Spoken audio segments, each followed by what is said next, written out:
Calisthenics. The world's oldest form of resistance training. From the very first caveman to scale a tree or hang from a cliff face, to the mighty armies of the Greco-Roman empires and the gymnasiums of modern American high schools, calisthenics has endured and thrived because of its simplicity and utility. Unlike strength training, which involves weights, machines, or resistance bands, calisthenics uses only the body's own weight for physical development. Calisthenics enters the historical record at around 480 BC, with Herodotus' account of the Battle of Thermopylae.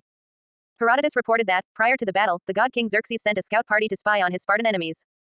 The scouts informed Xerxes that the Spartans, under the leadership of King Leonidas, were practicing some kind of bizarre, synchronized movements akin to a tribal dance. Xerxes was greatly amused. His own army was comprised of over 120,000 men, while the Spartans had just 300. Leonidas was informed that he must retreat or face annihilation. The Spartans did not retreat, however, and in the ensuing battle they managed to hold Xerxes' enormous army at bay for some time until reinforcements arrived. It turns out their tribal dance was not a superstitious ritual but a form of calisthenics by which they were building awe-inspiring physical strength and endurance. The Greeks took calisthenics seriously not only as a form of military discipline and strength, but also as an artistic expression of movement and an aesthetically ideal physique. Indeed, the term calisthenics itself is derived from the Greek words for beauty and strength. We know from historical records and images from pottery, mosaics, and sculptures of the period that the ancient Olympians took calisthenics training seriously. They were greatly admired, and still are, today, for their combination of athleticism and physical beauty. You may have heard a friend whimsically sigh and mention that someone has the body of a Greek god. This expression has traveled through centuries and continents, and the source of this envy and admiration is the calisthenics method. Calisthenics experienced its second golden age in the 1800s. This century saw the birth of gymnastics, an organized sport that uses a range of bars, rings, vaulting horses, and balancing beams to display physical prowess. This period is also when the phenomena of strongmen developed. These were people of astounding physical strength and development who forged nomadic careers by demonstrating outlandish feats of strength to stun populations.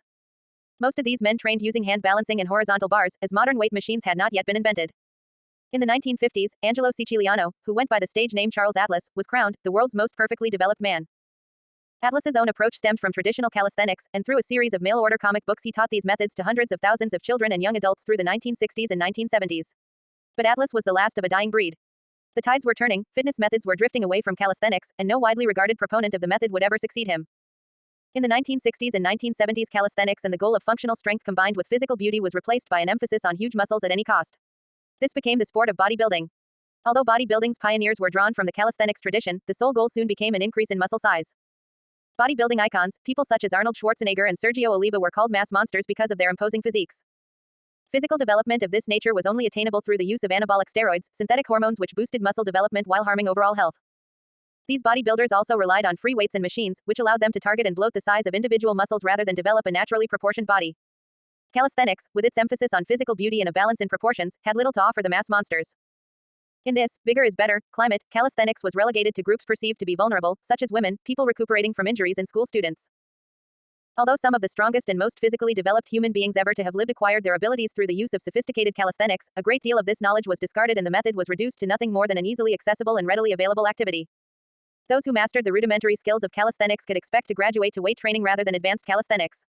In recent years, however, fitness trends have been shifting back toward the use of calisthenics. Bodybuilding approaches that promote excessive muscle development frequently lead to joint pain, injuries, unbalanced physiques, and weak cardiovascular health. As a result, many of the newest and most popular gyms and programs emphasize calisthenics-based methods instead. Modern practices often combine elements from a number of related traditions such as yoga, Pilates, kettlebell training, gymnastics, and traditional Greco-Roman calisthenics. Many people are keen to recover the original Greek vision of physical beauty and strength and harmony of the mind-body connection.